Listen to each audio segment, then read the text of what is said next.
Hello, everybody, and welcome back to the Barely Bookish podcast. Today, I am once again joined by Candace, and we're talking about episode 3 of Interview with the Vampire. Woo! Every time I'm worried I'm going to say interview with instead of the, and then I'm yeah. like, I don't enunciate anyway, so how would they know? Yeah, that's a constant fear for me when I write about it. I waffle back and forth, and I'm like, eventually someone will correct me, and I'll just have to take the L. Yeah. It's like that shit review we got about there was no C minor or whatever. I still think about that sometimes. Man, like that is like that's like some deep shit to have to take time out of your day to be like, can I educate you for a second and tell you why I'm giving you one less star? I deleted the review. I was like, sorry, bye. Outstanding. There's something inherently funny, and this is probably with the fact that I have a blog, but Mhm. like something about people just like leaving comments because they don't understand. Like people love to like leave comments on my shit as if I can't delete it and like I have to post it. Like someone was like calling me like every name under the sun because they clicked on ads. So they were like getting like view PDF ads on my blog because I have Mhm. ads on my blog instead of just clicking the image of the actual PDF. And they're like, you're scamming people. I'm like, I'm What? not. Oh Like, my god. I was like, I'm sorry you're having that experience. Like, I'll try and talk to my ad company and, like, whatever, see what I can do about it. But I was like, I'm actually not. Like, there are pictures right there. I tell you how to download it. Like, I'm giving you something for free. Like, what's happening? What's going on? Obviously, you're scamming people by asking them to make a choice to either click or not click on something. Literally. Literally. I'm like, okay, sorry. I don't know. Awful. And it was like a character creation sheet. So I'm like, the picture's there. Like, very literally, you can just like write that shit out yourself. I just put it in a PDF document. Like, it's not anything like world shattering that's like that big of an end of the world if you don't download it yourself. Yeah. Yep. Especially because there's also things you can do in your browser to make sure things don't auto download. Literally. It just makes me laugh though, because people will be like write the worst things about me in my comment section, and I'm like, sorry, I'm just not gonna post it. Like, I don't know. I don't know what they think you're going to do with it. Like, why would you leave it up? If they had, I mean, especially because you're a pretty fair person. If they had a tangy assessment of something you actually did or are, I feel like you'd be like, that's fair, and leave it. Yeah. Oh yeah. Whatever. Like, I had someone read me to filth because they said that I ruined their reading experience of the Throne of Glass books because I told them like to not read the prequel in as the first book because I Hmm. think it's a terrible reading experience. And also the author agrees with me. The Hmm. author literally is like, "Oh yeah, I don't recommend you read it in that order." She wrote the prequels like years before she decided to actually turn this into a series. Hmm. So like if you don't read like the first book in the series, which is the title of the series, and you read that first instead of the prequel book, then like you get more intrigue and it's like more interesting, Hmm. and then you flash back, and I think it's a better reading experience. But I'm like, I literally have two ways to read the series. I'm like, if you prefer to read it in chronological order, Hmm. read it this way. Okay, know yourself. But this is the way most readers would recommend to read it, and Hmm. they call it the romantic order. And she read me to filth. She's like, you ruined, or this person was like, you ruined my entire reading experience, telling me to read that book, like whatever order. I think I say like to read it third. Hmm. And they were like, you ruined my whole reading experience. This series will never be the same. I don't like that you. And I'm like, if you're someone who needs things to be chronological, read it chronologically. I'm not Hmm. telling you to like change the entire aspect of the way you read books. Like, I don't. What do you want from me? What do you Also, want me to like, tell you? are you some kind of like overlord? Like, did you go to her house and force her to read like that? Because it sounds Yeah. like you made a suggestion and she took your suggestion and it wasn't right for her. Am I supposed to like? get upset when someone at the store is like, "Hey, you're looking for maple syrup. We're out of maple syrup. Do you want me to recommend something else?" And I say, "Yeah," and you give me something that sucks. I'm supposed to be mad at you about it? Like it's Literally. you. I asked you for the recommendation. It wasn't unsolicited. Yeah. I don't even know if I post that one. I like thought about it for a really long time and I flipped back and forth just because it's like, you know, those things where they like judge me by my negative reviews. You know what I'm talking about? I thought Yeah. about posting it just for that reason because I'm like, look at this bullshit that I have to deal with. But then I think I thought better of it. I don't know. It might be on the blog. It might not be. Yeah, it was literally just like it was a full paragraph, maybe two, of just like reading me to absolute filth. I was like, okay, Dude. Harmful for no reason. yeah. I'm like, I'm sorry. I'm gonna also still go to bed and sleep like a baby. Like this is not doing much for me. Like it took you longer to type this out than it's like gonna take me to like delete your comment. Brutal, man. Brutal. Like I own this Someone someone website. once someone once put a comment on a video that I'm in.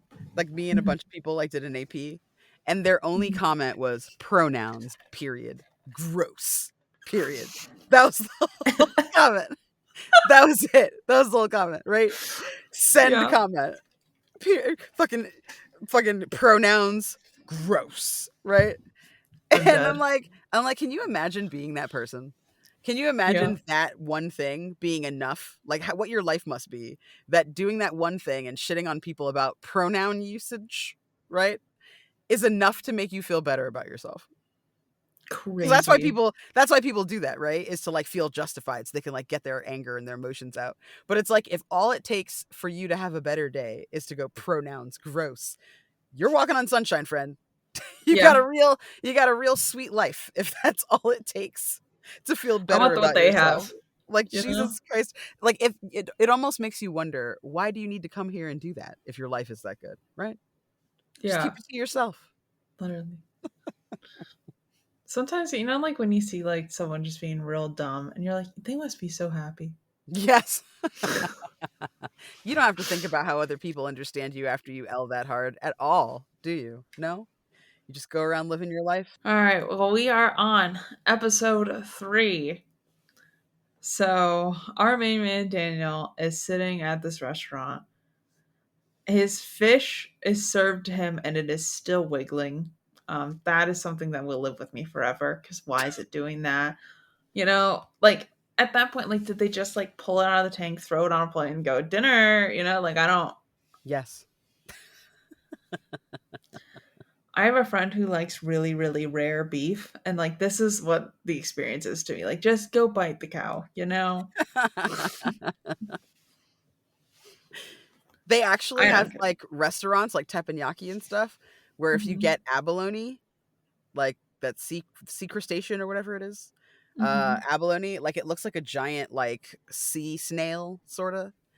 Hmm. Um, the way they cook it is they like it's alive and you can see it's alive, and they like just put it on the grill and then cover it with like a dish, like they cover it with like one of the little metal dishes, and then Hmm. when they take it off, the shell comes off because it's dead, right? And it's died on this grill like in front of you, and they like chop it up, and I'm like, I can't.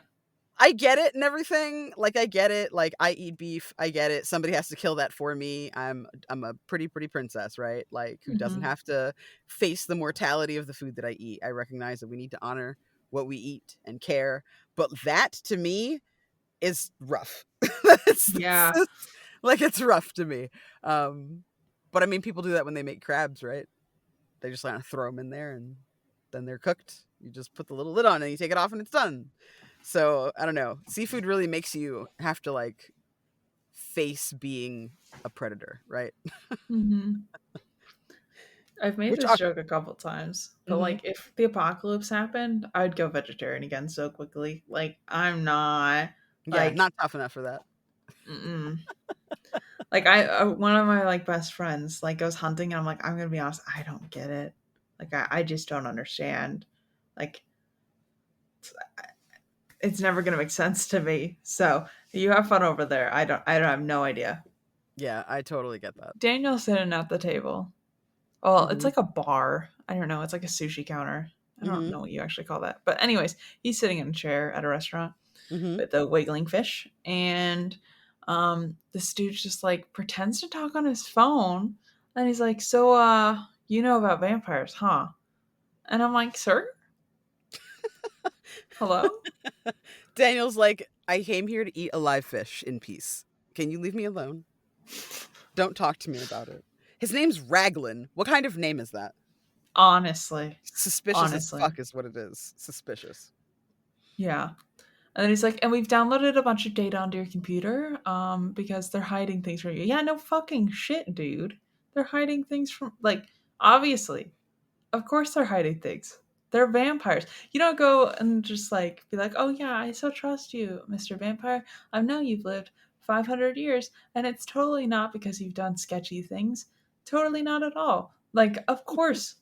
Of course they've done sketchy things. Oh my They're god. vampires. You don't live for like 2000 years without getting a little bored of humanity. You know what No. I mean? And resentful. Yeah. Like, you're telling me Armand was like, yeah, I just like lived in squalor for like most of my vampire existence, and I didn't resent humans and the fact that they could be out in the sun at all. It was totally chill. Yeah. I actually love to live in the sewer system. So, Oh my god. Raglan, so Raglan is the bridge to the Mayfair witches. I think I talked about this a little bit last time, but I can't remember if you left it in or not. Um, the Talamasca is the unifying force between the Vampire Chronicles and the Witches of Mayfair books that Anne Rice wrote. They feature a little bit more prominently in those other places, but like if you are someone who has seen or read any of Anne Rice's books, you've seen them show up as well because Jessie is a character that goes looking for Lestat, and there's like a whole story with her, and of course the movie Queen of the Damned. That's what happens. Jessie goes looking for Lestat, and so the people that Jessie works for in Queen of the Damned in the movie are the Talamasca. So basically they're like supernatural FBI that like are like scholars and studiers, kind of like the Watchers and Buffy. That's how they kind of feel to me, where they try to govern negative things that are happening in the world around them that deal with supernatural forces. So I feel like that's AMC's nod to trying to make a multiverse out of this, and uniting both of those series together. I don't know how they're going to do it moving forward, because we only have one season of the Mayfair Witches, yeah. but the Talamasca is like a shadowy organization in both of them, and I think it'll be cool because they seem to take those book series seem to take very different stances on the Talamasca and what they do, which makes me think that both are true, right? They are a shadowy Mhm. organization and they are good guys that are trying to fight evil, right? But at the end of the day, are they actually not part of the evil? Who knows? So the Talamasca are really interesting, and I'm glad to see them show up in this series. Yeah, I'm really excited about it because I did finally binge Mayfair Witches, like I was telling you. Mm-hmm. So I feel like a little more caught up Mm-hmm. and like understanding, like a little more, um, not whole, but I guess whole works. Like I have a Yeah. more thorough understanding. Yeah, So like I'm a excited. complete point of view. Yeah, Mhm. but I do think it's like very interesting because they must have inspired like the TMV. Is that what it's called? In the Marvel universe? Oh, the time people. Yeah, Yeah, I can't remember what they're called. I think it's the TMV. something like Time that. variance something or other. Yeah, I know exactly what you're talking Oh, about. TBD, Time Yes, I Variance think so. Division. I I think think so, so. yeah. Mhm. Something like that. Something like that. It is interesting though, because like I don't. This is just a small tangent of mine, but like it's weird seeing in popular culture something that gets picked up and brought around. So like we have the TVD, we have this series, Oh, obviously. TVA, Time Variance TVA. Authority. Thank you. TVA. Yes. So we have the TVA, and then we have something very similar in what's it called?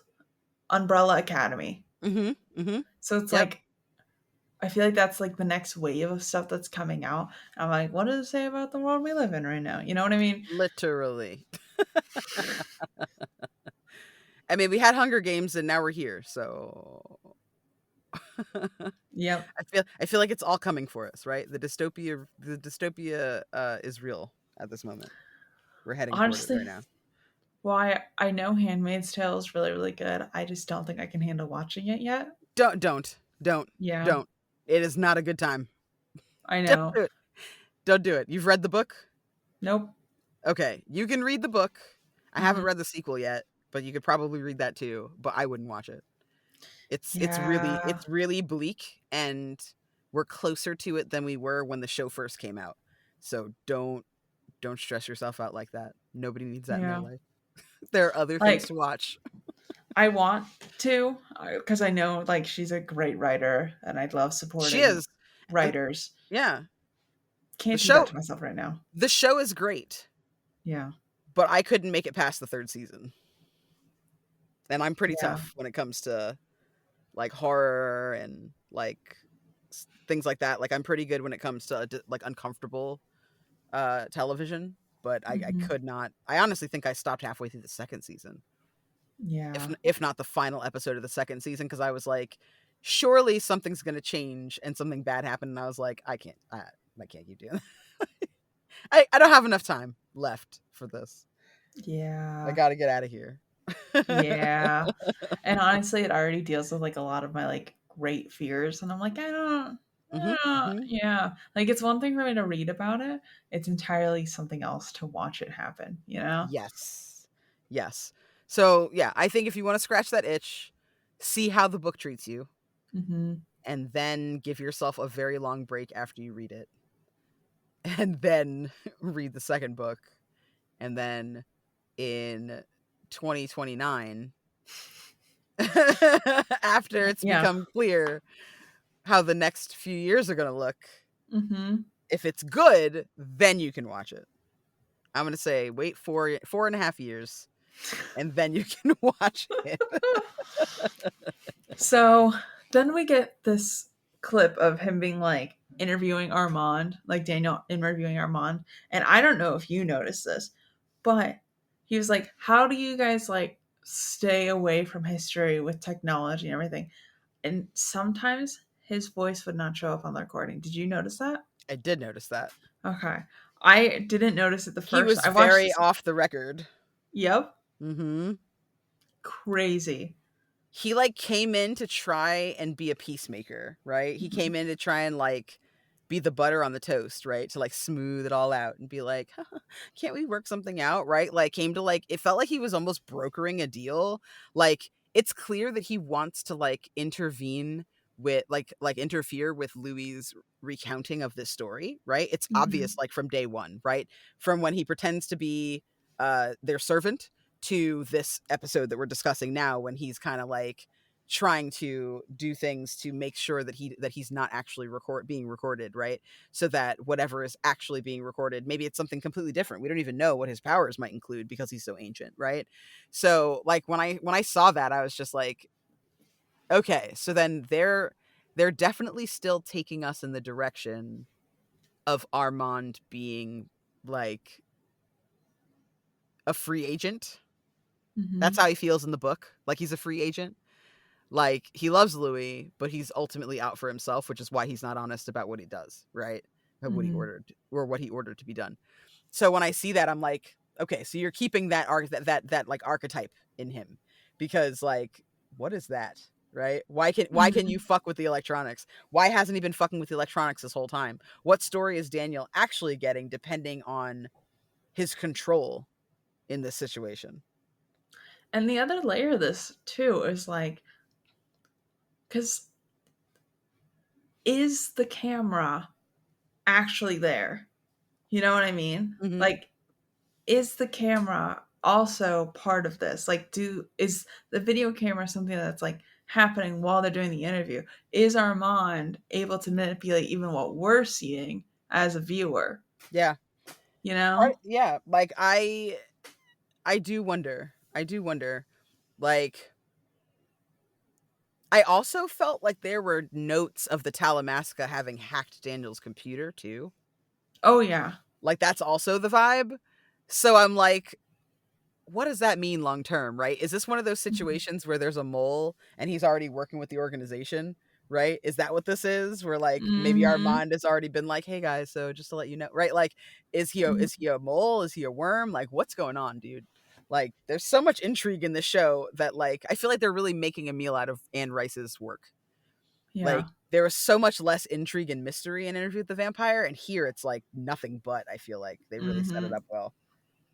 I think they honored Anne Rice's book, but then they also made their own thing, which is Hmm. really nice. Like it's a very modernized version of what Yes. happened. And it's like I think Interview with the Vampire as a book scratched the surface and they were like we're going to take it to another level, which I didn't Dude, even yep. think the level was there, you know? Agree. Agree. I did not see that level existing. And like even how the conversation kind of shifts to our current situation, right? Like it's very much a Mhm. show that is set in present day. There are some shows where you're like, "What year is this? Is this last year? Is it 2 years from now? Like where is it?" You can't quite tell when something is set. But this show is set like literally right now, right? Like right now Mhm. in this moment that you and I are talking, it's right now. Yeah. And like I love how he outlines like the way of the world and what's on the horizon and what's just happened. They talk about the pandemic and how it's the fall of civilization, right? And how it's like the proper time to exploit humanity because all of Mhm. this is happening, because this we are beset by such like struggles across humanity, right? That now is a really Mhm. good time to fell the beast, so to speak, as a vampire outside looking in, right? Like seeing that moment and how that exploitation exists and then like the rest of the episode kind of showing Armand's history of exploiting moments, right? Of finding little ways to turn things up and where he learned that from, right? Like I thought it's just really well done, like a really really well done metaphor, Mhm. especially because it's very prescient, right? Especially now that we're post election, like even more discord, and that's exactly what he kind of speaks to in that moment with Daniel. Yeah. It's this show is just so well done overall. Hmm. Hmm. Very much so. I do wonder though, because we move into having this flashback into Armand when he starts talking to Mhm. Daniel about himself and his story, right? And like where he comes from. Yep. I've never read The Vampire Armand, the book. Mhm. And I just wonder, like, is this a flash into that book, right? Did somebody read that book and then what we see there? Because obviously we don't get that in Interview with the Vampire, right? That has to come from somewhere. So I'm wondering if the literary inspiration is actually The Vampire Armand, which came out years after Interview with the Vampire, like I think 2 decades almost after Interview was Oh The wow. Vampire Armand. Yeah, it was like I think one of her like in the series. I think it's either in the middle or toward the end of the length of the series. So, considering that, right, how it wasn't like part of the first few books that people started to read when they got into the Vampire Chronicles, I wonder if they just kind of borrowed pieces from that and incorporated them into this story as a flashback. Because if so, that's fucking awesome. I love that. Like, I love the idea of taking like a later piece of literature and then popping that in as a flashback in this one first snapshot, right? Like it would be like if somebody did Little Men and then put like flashes of Little Women in there as like Mhm. flashbacks, right? Like I don't know, very interesting. I think that's cool.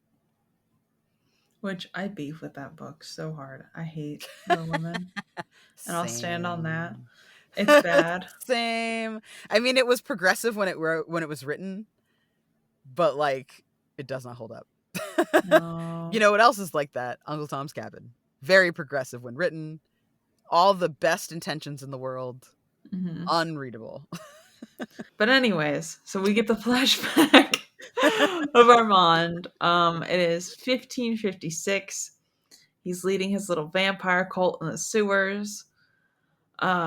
We do find out that Armand sired Magnus, who then defects from the cult and sires Lestat. Every time they say sire, though, it makes me laugh, personally. That's maybe because I'm immature. I don't know. Um, then Armand finds Lestat in the theater, which this entire episode is like mostly in French. And I'm like, oh, I love it. Yeah, that was pretty Fucking love good. it. That was a very nice touch. Like I love the sneak peek into the Vampire Lestat, because in the Vampire Lestat you get this information about how he was a traveling performer for a while, and like how he defected from his like French noble house, which I imagine we'll get into this next season. I think they're trying to do more Mhm. Vampire Lestat, because Vampire Lestat goes back to his beginning and then talks about his time as like a rock star and all that stuff, right? Mhm. So that's kind of what we're seeing here with him being like this little fop on stage. Um, and I think it's funny how, like, even as a young man, like freshly turned, he's just as flippant and just as foppish as he is like when we meet him like over 100 years later, right? Like Mhm. he's still like being just too much, right? And like he's using his powers on stage in full view of like anyone, right? Like he's just so good at wielding them that like only Armand notices that Lestat is acting out. And it's almost like he dares him, right? Mhm. It's almost like he's teasing Armand. And I feel like the show of power that he gives there is like the show that like Armand's true power is patience and restraint, right? Like Mhm. that's really Armand's gift, and like I feel like that's so like timely, because we know, all of us who've read the book know that that is his fucking superpower, right? That he does play Mhm. the long game. He is really patient. He will take forever, right? Like that's literally who he is. And they're showing you that that's who he is even in this time period where Lestat is baby, right? Like Yeah. even all the way back then, he was still that person. Um, Kudos to the writers for that one. It was very entertaining. Mm. I wonder how long you have to be a vampire before you get to that point where you're like, I have eons that I can wait and watch how this plays out. Like, Mm, because mm-hmm. it's like he was probably patient already as a human, but now that he's a vampire, he's like, I can wait. I got time. Yeah. I got time. Like, how many like decades do you go through before you're like, oh yeah, 100 years is a blink of an eye to me. Yeah. I think that I feel like it's something that not every vampire has, though, considering that Mm-hmm. Lestat is still Lestat when we meet him in the early 1900s, right? Like he's like a picture, like a portrait of impatience. Lestat. Mm-hmm. He chases Louis down. He doesn't play the long game, right? Yeah. Like he doesn't, that's not who he is, right? So he like never learns that lesson. And part of me wonders if that's why like Armand and Lestat are so drawn to each other, because they're like two sides of a different coin, right? Mm-hmm. Um he like Lestat being interesting even brings Armand out of his like squalor, brings him out of this like lull that he's in, right? When you Mm-hmm. think about the vampires in the woods, right? Like Armand that Claudia and Louis see in Eastern Europe, like those creatures were closer to where Armand was when Louis found him, despite Armand having 3 times the power, Mm-hmm. right? Like it feels like Lestat found a new way to vampire in that time period, that these vampires were like, oh, okay, so we have options. We have Mm-hmm. choices. There's a way that we can do this. We don't have to live in the shadows, but we do have to have a code. And in order to have a code, we all have to be on the same page, which like all those people revered Armand as like a god rather than wanting to work alongside him. So there was no way to really control them other than with an iron fist. Like there was no gray, which is why Yeah. one of his followers like gets all hemmed up. You know what I mean? So I really liked that kind of examination of different ways of existing in this world, because I feel like Armand's children were so much closer to that forest witch vampire than they Mm-hmm. are to like Claudia and Louis. I also have to note that this made me realize that Armand does not reveal when he was turned into a vampire. He starts his story with, oh, this is the year where I was leading a vampire cult. Like he's Hmm. already fully leading. He's considered an ancient god by their standards, but he does not say when he was a vampire, when he got Hmm. turned, how long he's been a vampire, you know, Hmm. nothing. And he's Because like, he doesn't want to talk about Marius. mm, I'm pretty sure Marius is who makes him. uh-huh. Hmm. I feel like you've mentioned that to me before. Yeah. There's a there's a book about that. I think it's the vampire. I think they go into it in the Vampire Armand Marius more. about him and what it was like for them to be together. Um, they talk more about Magnus in Vampire Lestat. It's been so long since I read it though, so I don't remember anything about it. But it was cool to like see that come up here, and to Mhm. like hear names that I know. Right, that was really exciting to kind of put those Yeah. pieces together. That was really cool. Like, I Yeah. like that they seem to be wanting to, like, find a really beautiful and happy medium between viewers who have never seen or heard of the original and people who Mhm. are diehard fans of the book, right? Like, I feel like they really are trying to kind of walk that line delicately, and I love Mhm. that. Like, it shows so much care and respect for the original work and for its fans. Yeah, I like that a lot too because I hate sometimes when it's like an adaptation where if you haven't consumed the book, the movie doesn't make sense and vice Mhm. versa, you Mhm. know? So I'm really glad that we're embracing both sides of the coin here. Absolutely. So we do have Lestat living his fancy rich boy life Mhm. with a mortal lover. Mhm.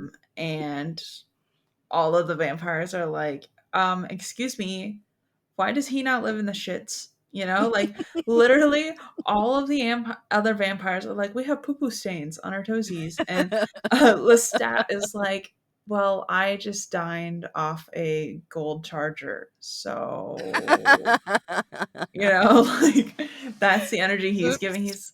He's like, basically all the other vampires are like trying not to die. And he's like, well, I just took my PJ to Paris for the weekend. So, Literally, man. Like, literally. Like, I love that, like, I love too that, there's so much, like, power play happening between Louis and Armand, right? Because Armand knows he has more power, he just isn't as stylish. And style isn't everything, right? But for Lestat, mhm, style is everything. It's always style over substance, right? And you see those early markings and that early fight that you know is going to exacerbate the problems that he then goes on to have with Louis. Like, you see it mhm, all happening, right? It's like it's beautifully gay. It's so queer. Like, it's very much a queer relationship playing out in front of you, but for hundreds of years instead of the week that they usually flame out after, right? Like, mhm. it's like this long, deep-seated, like, fucking just, I don't know, like, you're just cooking in this, like, these, like, poisoned juices over hundreds of years instead of just airing your business and airing out your dirty laundry together and just squashing the beef. I am like a big fan of it's usually like a girl that's like all dressed up fancy and like couples specifically that look like they're not going to the same function. Mhm. Like that's Lestat and Armand, where like Lestat Agreed. is like dressed to the nines. And if this was like modern day, Armand is in like sweatpants and like Yeah. a big hoodie, hood pulled up, and like Lestat is in like head to toe fucking what is that called? I was specifically giving Lestat a dominatrix moment, like leather, like all Yes. like not leather. What is that material where it's like really Latex? latex? Thank you. Uh-huh.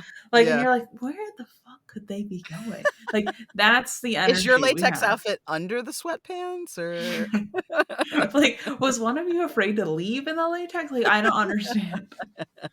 Yes, that's exactly the energy. Um, I also really love that when they finally start deciding, like, Armand's like, "Okay, so I gotta kill some of my followers because 'cause they're simps, right?" And Lestat's like, "Yeah." And Louis and, like, Armand's like, "I mean, can you, like, do it for me or whatever?" And Lestat's like, "Ugh, fine." And then, does some of the murder, right? Yeah. And, like, by the time he's able to, like, cull his coven into, like, what works for him, they just, like, Mhm. set up shop. I love how, like, Lestat gives them, like, the power and the confidence Mhm. because again, he's like a white nobleman, right? So it's basically this dude bringing his white privilege to, like, these people that should already have vampire privilege but can't because they can't go outside in the daytime, right? And Yeah. bringing that to these, like, vampires, and the vampires are like, "Oh, wait, we're vampires. We can just do whatever we want." And then the vampires Mhm. just, like, go take the fucking theater. They just, like, show up one day and they're like, "This is ours now." And people are like, Yep. "Yeah, okay." Like, there's no one can do anything about it, and, like, that's how they get the theater to the vampires. I love Mhm. that. Like, I love that it's just like, "Hi, we can eat Yep. you." "Oh, okay." Like, I love that conversation, and, Literally. like, it's just so perfect to me. And then, like, Lestat fucking Armand in the box in front of his boyfriend. Mhm. Mhm. Like true vampire superiority, right? but like in front of his boyfriend. His boyfriend has been watching Armand slowly steal a stat from him for like months at this point, right? Like you see Mhm. this time montage, this time lapse, and like the first time is like Lestat being with the boy being all cute, and Armand being like, "I swear to God, if you don't stop with these human pets that you're fucking, I'm gonna kill every single one of them. I'm gonna kill every Mhm. one of them. Like we have a code, right?" And Lestat's like, "Ugh, fine, I'll try your code," and then is like, "You know what? Don't worry about it. I'm just gonna fuck you in front of my boyfriend." I'm like, guys, this is outrageous. This is too much. Literally. I Too do much. have to add into that Armand freezes time, like, drinks the boyfriend's blood, throws Lestat into a wall, and he's like, and stop fucking with mortals. And then after that, Lestat's like, heard, and then busts into his coven with a giant cross on his shoulder and says, all y'all Dude. motherfuckers need to get out of here right now. Right fucking now. So extra. So Powerful. crazy. Powerful statement of love and Mm-hmm. sexual tension. It's great. Mm-hmm. No notes. It's basically it's like Lestat caught Armand at his other bitch's house, you Yes. know? And it's like, I have you on Find My. Like You thought you were gonna get away with this. Oh, well, I'm here now, bitch. There's nowhere to run. my favorite. My favorite. Armand randomly drinks his own blood for a second. Just needed to note that. That was crazy. I did see that. What's that about? My What's other note is Armand and Lestat dating. The Venn diagram of this relationship is crazy. Literally. But that's Like, how it's they just a like it, you know? circle. That's how they like it, though, you know? That's what makes it exciting. Also, on the note of them getting freaky in the theater, which already great vibe. And then Armand's like, Lestat, I think I love you. Lestat says nothing, and I'm like, oh my god. And then he's like, all right, bye, and dips out of there. The disrespect. Yep. So then we get Louis back. Mhm. So we find out that Claudia started working at the theater. And they talk about the entire like body situation. They're like, okay, so basically there's one box with rats, Mhm. one box with body, and then you just keep switching them back and forth. And she's like, in our house, we had just a fire pit and we just threw their bodies in there and then they just were cremated. And the guy's like, how German? And I'm like, Jesus Christ. Yeah. Okay. Horrible timing. Yeah. Um I think that like what I really liked about this part too, because I think he goes to touch her and she kind of recoils. Mm-hmm. Um I don't like that there had to be a rape because obviously there's no rape in the original book of Claudia because Mm-hmm. she's a baby, like she's just a child. I don't like that her character had to suffer through that. Mm-hmm. But I do like the nod that they give, like the thoughtfulness that they give to the character, that she needs someone to care for her and that she doesn't trust most people. Mm-hmm. I think it was easier in the movie and in the book to show that because Claudia is very young, right? That she can't just trust most people. But I think Mm-hmm. here they set it up where you understand why she wants a relationship with Madeline eventually, right? If they still stick with that story arc, I imagine, especially since we saw Madeline and she seems to be closer to Claudia's age, only like maybe 5 or 6 years older than Claudia looks. Um, Mm-hmm. so I think like that's kind of why they set that up to give her like a drive to want that. I'm still very resentful that she had to be assaulted to like make a character Yeah. development thing happen, right? Like that's my biggest complaint about this show Yeah, that's is fair. Claudia's assault. Yeah. That's fair. Hmm. I'm not a big fan. I understand why they did it, kind of. Yeah. And I'm I like the way they're treating it. You know what I Same. mean? Hmm. So I'm like, okay, fine. You know, if Yeah. they're, I'm like, if you really feel like you had to have this, at least you're treating it with respect. Correct. You know, because Exactly how I feel. it's not like, oh, and now she's a cocoon in a shell of her former self. You know, Hmm. she's like, and I'm moving past it, kind of. Like it still Yeah. like traumatizes her, but it's something to work with. You know. Yep. Yep. I like that a lot because, like, that's more true to form from what I understand of people who have been sexually assaulted. Like, that's a more realistic story than you're Hmm. broken and you can never be whole again, right? Like, that's such a tired trope, Yeah. that someone just successfully takes all your power from you. So it was good to see that they didn't, like, fall into that trap. Something that I love about this episode, About all of the episodes, really, but this one especially. That scene when Lestat and Louis are walking together in Paris, right? Because, like, obviously, like, we flash forward to the flashback of Louis and Claudia being in France. Mhm. It's so gorgeously lit. Like, it is breathtakingly beautiful, that scene. Mhm. The way they're both dressed, the color scheme, like, if you're into art direction and photography and, like, costume design and, like, set design and stuff like that, this is definitely an episode you don't wanna miss. Like, it is Yeah. so cinematic and beautiful, and, like, the lighting is just absolutely stunning, especially because both of the leads in that scene are brown-skinned people, right? And it can be Mhm. notoriously difficult to light people that have deeper skin tones. So, like, Armand, like, glows in the scene. He looks so beautiful, and, like, Louis looks beautiful, and their clothing is gorgeous, and, like, the two of them are just picture perfect. Like, it's so picturesque and gorgeous. Really a feast for the senses, this show, and I love it. Like, The Mayfair Witches has more of, like, a hard kind of, like, drama, like, current day drama lighting to situation to it. Like, it's pretty Mhm. straightforward. This show feels much more artistic, right? Very Yeah. artsy in some of the ways that they kind of make, kind of construct and compose their scenes. And while all the gorgeous scenery is happening, actively Daniel's getting hacked. Like they're like it's like such a juxtaposition where it's like Louis is like having the time of his life in Paris, like having this whole like, he's like, I felt alive for the first time in my life. And then someone's like typing on Daniel's computer and they're like, let me know if you need any help. And he's like trying to close it. 1,700 tabs Yep. have opened. Pictures have showed up, like newspaper articles of like the vampire theater. Like everything's just all over her screen all at once. He's trying to like quickly close everything, which also like I get that you're trying to like have this awakening for Daniel, but at the same time, like let him do that privately when it's not going to put him in mortal danger. Seriously. Seriously.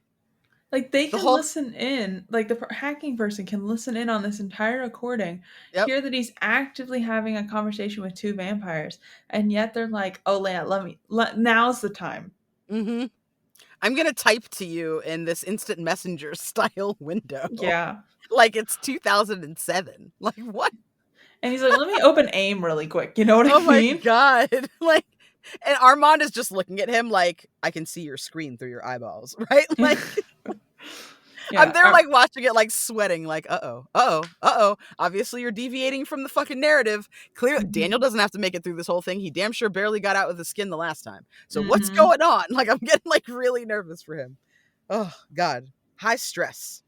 High stress. Yeah. And then like Louis like, Daniel, you good? And he's like, yeah, no, I'm fine, just trying to make sure the recording was working well. And like Armand's just like in his brain, basically. Louis like, okay. And then Claudia told Santiago she was a good liar. And I'm like, bestie, Why, girl? Why? why? Why? I mean, he did seem to appreciate it, Mm-hmm. right? Like, he did get a kick out of the fact that her creator taught her to lie really well. In that moment, you know what it feels like to me? It feels like a setup that she's trying to play. Like, Mm-hmm. it feels like if they were playing chess, this is her testing the waters. Because putting the idea in his mind that her maker, her sire, taught her how to lie, that Mm-hmm. was the skill that he passed on and nothing else, right? Immediately gives Santiago a reason to feel sorry for her, right? To pity Yeah, her.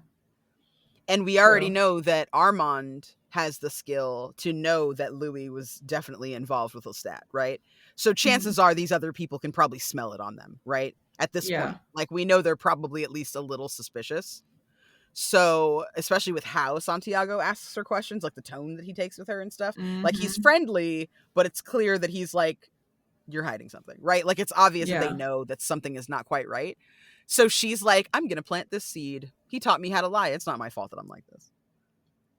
And I was like, God damn, girl, I Fair. really hope that this works for you. I really Yeah. hope that this works for you. Clearly, I don't know how this season's going to end. Lots of tricks and twists and turns, but I really hope that these people buy what you're selling, because this is a very tense and tenuous situation that we have going on in front of us right now. Mhm. Woof. Playing a dangerous game, Oh for my sure. god. Oh my god. She's in a nest of creative and fancy vipers with Mhm. cute clothes and dark eyeliner. She's literally in a production of Cabaret, Yeah. but everybody has knives for teeth. Like, don't do it. Don't fuck around, girl. You will find out. I'm so scared for her. I'm so scared. Me too. Cuz you know it's going to be different than it is in the book, but probably the same. Yeah. It bums me out, man. It bums me out. Yeah. And it's just like hard because it's like, I don't know, as someone who doesn't really crave community, I'm like, just go and be a forest vampire. Like, I'm not understanding the problem here, you know? Yep. Yep. Um, Louis then admits to Armand that he killed Lestat, and he starts a full freak out over his brain image of Lestat, and now he's making out with him in the woods and then killing him again, but it's actually Louis killing some random mortal dude in that Mhm. like hookup spot, which Mhm. okay. Um And the coven is like, "Hey, buddy. So, um your boyfriend is kind of problematic and we don't really want him around." And Armand's like, "What do you mean he's problematic?" They're like, "Armand, he's problematic AF. Do you not see? We know that he killed somebody." Like they mhm. know he killed somebody like the second his teeth like touched the guy's throat and they were like, "Someone's dying." Right? Like Literally. where is Samuel? He's probably by the lake watching like he usually does. He'll be back soon with the details, right? Like they Yeah. have this whole network of fucking people keeping an eye and immediately know Louis is up to no good. And Armand's like, "Have you seen his eyes though? He's so handsome. He takes pictures." Like, He's so deep and like oh just my wants to be a god, human being again. Like he doesn't dude. he's a vegetarian. It's really cute, guys. Have you talked to him about his vegetarian habits? He'll go on and on about them. Have you ever had that friend with like Yes. every partner they're with is like they hang the moon, you know? Yep. Yep. No, I know he's had like 3 ex-wives, but like he's just really looking for the one. He really loves settling down with people. Yeah, no, I totally started dating him before we uh before they were. It doesn't matter. Anyway, he like really really loves me. And Next his next ex-wife is person. crazy. Like she's crazy. She just like won't Literally. let him see his kids. Like I Oh, don't know why. Like, it's not cuz he it's not because he drives and drinks because he's actually a really good driver, especially when he's drunk. So, like, that's how it feels. That's how it yeah. feels. Armand's like, "Guys, it's not that big of a deal." Everyone's like, "It's a huge deal. He's gonna fuck up our whole operation." No, dude, it's gonna be fine. Trust me. He's so cool. Did he bring this little lying bitch in here? Yeah, but I mean, she's cool too. Yeah, she is cool, kind of, but he's not cool. He's going to murder people. Like, chill. It's basically the exact same conversation his coven had with him with Lestat, Mhm. but with Louis. Mhm. And Armand's like, "I don't learn from my mistakes. I'm a vampire." Yeah. Armand has a type. Okay. 1000 billion% has a type. And it's always the most extra version of a vampire, but like in different ways. Mhm. Mhm. Yep, he deals only in extremes. Mhm. And you know Like what? Love that. I feel like the way that Armand tells the story, it's even clear that Louis reminds him of Lestat. And it's giving those stories where somebody like dies Mhm. and two people unite in grief over that person. And now they're together, right? Maybe it Mhm. was like a best friend with an unrequited crush and his wife, right? The person's wife that died or something like Yeah. that. Like that's what it's giving. Like they both loved Lestat. And so Armand's like, "Well, you kind of remind me of Lestat." And Louis like, "You're kind of like Lestat when you boss me around, but you're not mean." And they're like, that feels good." And so then they're Yep. together, right? Yep. And neither of them are Lestat. And both of them are like, "Meh," right? Like, Mhm. but whatever, we've come this far and we love each other too much to break up. So we're just going to stay because we've come too far. It doesn't matter. You can't tell us we're toxic for each other, okay? You don't know us. You don't know us like we know each other. So just stay out of our relationship. Like that's what it's Literally. giving me. Like that's it. Literally. Oh my god. And then the entire coven's like, okay, we're gonna accept Claudia in, but you do need to kill Louis. And he's like, okay, I guess. It takes Louis on this like long, dark walk under the building and Mhm. basically just walks him home. But it's Mhm. also like, hey, listen, I was supposed to kill you. Maybe So, don't come back for a while, like, let yeah. it all blow over. So, side note, for anyone who likes TTRPGs out there, if you're thinking about getting into Vampire the Masquerade, this is Vampire the Masquerade. The Masquerade in that TTRPG stands for the code of conduct that vampires use to coexist alongside humans. The Masquerade is essentially what Lestat and Armand live by, right? Which is you can dally with humans and you can be in human business and you can even have mortal lovers, but like you need to make sure that you're not revealing yourself to these people because it destroys the masquerade, right? And we don't need people to know that we exist. So basically, the whole principle of Vampire the Masquerade and Kindred the Embraced comes from this same ideology that like Armand is trying, Santiago and Armand are like trying to live, right? Louis is a danger to them because he breaks the masquerade. They live by these strict rules to like ensure that they can like live their lives unfettered and be their truest selves, but they're basically in a very large cage, right? The Theater of the Mhm. Vampires is awesome, but it's a gigantic cage that they live in, right? They can't go outside of that. And if they do, they have to be subtle. They can go out for a night on the town and they can get crazy, but only to a point, right? They can go to that castle and fucking like annihilate all those people at a party, right? Mhm. But that's like as crazy and as wild as they can get. They can't just like be out living their lives like regular people. And that's basically like the same principle in that TTRPG too. So it was really cool to see that kind of thought process be Mhm. spelled out because they don't really talk about that in the book. In the book, it's more like they make fun of their clothes because they're dressed like, without mourning wear, right? They're dressed in not black and stuff, like they're sad and they're, dolorous.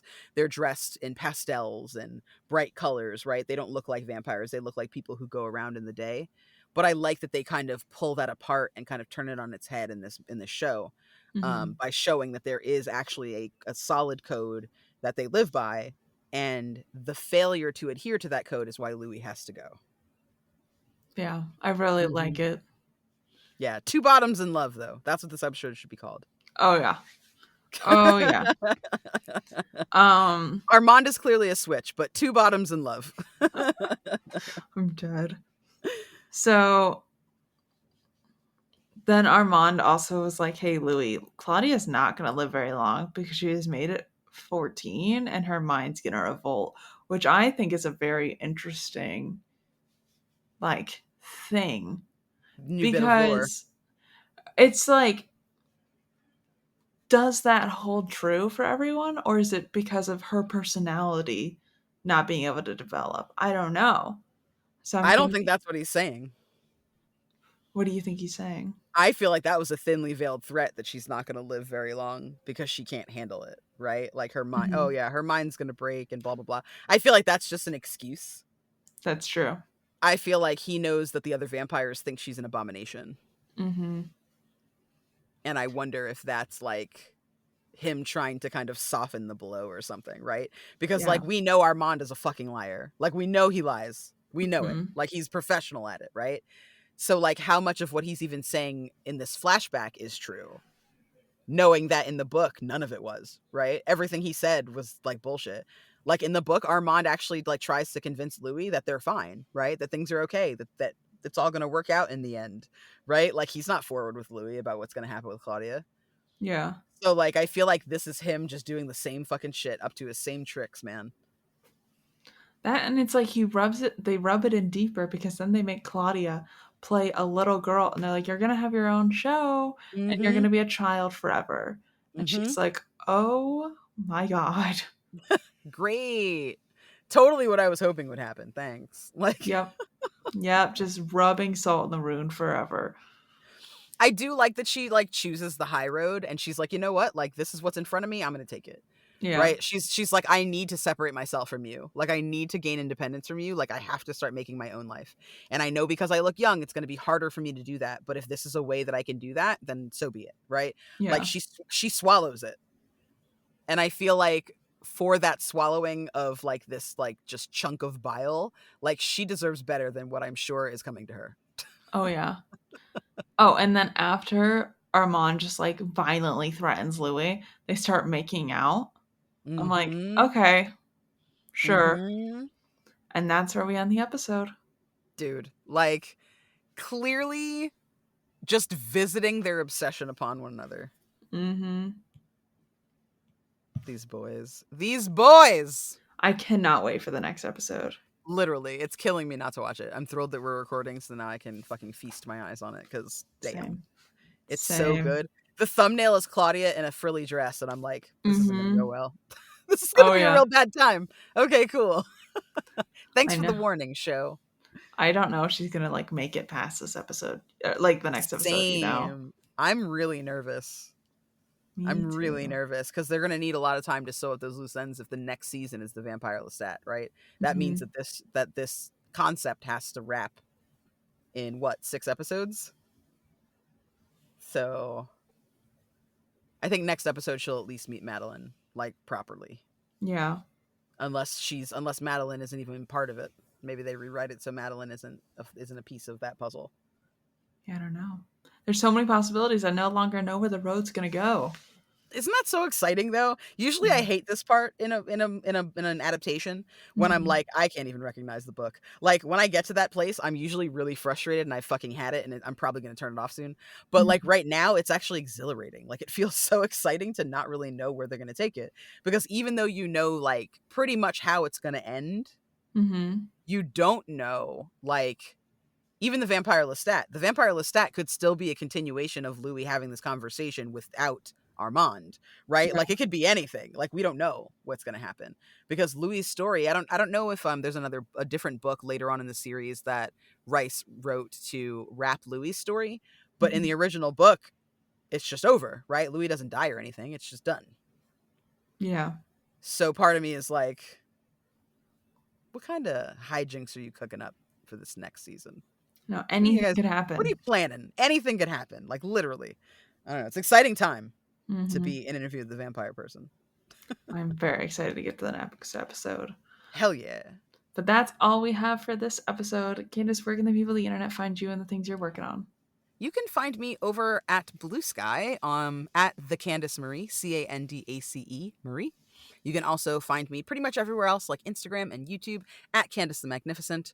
I stream on Twitch sometimes when I have time. If you want to hear more of my work, please check me out on some podcasts. Since you're already listening to one, clearly you must like podcasts even a little bit. Partial Veil is a podcast that I am in that's cosmic horror meets Fargo.